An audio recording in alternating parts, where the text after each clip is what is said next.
My name's Jourdan Christopher. I'm a photographer and writer.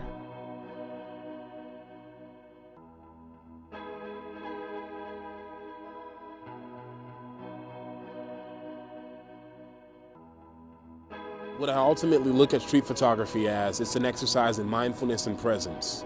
The ability to truly be so in the moment to where you can, to a degree, kind of predict what will unfold, enough to where you can at least be prepared to click your shutter at the right point in time. I look for myself in the world, and so a lot of what I capture are images of people of color, images of people who come from backgrounds similar to mine in one way or another.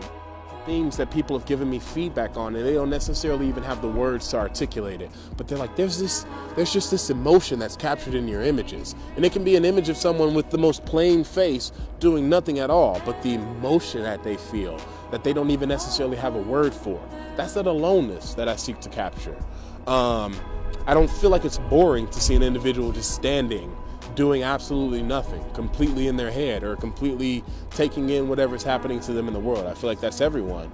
So that's kind of the type of street photography that I really studied and aspired towards. I feel like street photography is a very wide umbrella that includes a number of different styles, I'll say.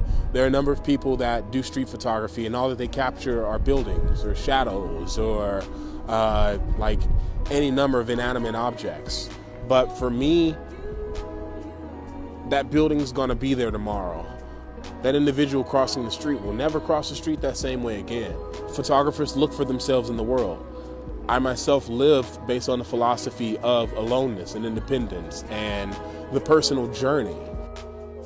To capture aloneness, not in a sad fashion, because I feel like a lot of people, just based on this society, I was talking about this the other day, just like the way that our society is largely leaning towards a more collective and a more extroverted, like, set of character values, which places the introvert, or the person that chooses to live their life in solitude in one way or another, be it communal solitude or individual solitude, in a position where they feel like this isn't a world for them. But in actuality, every single person is alone.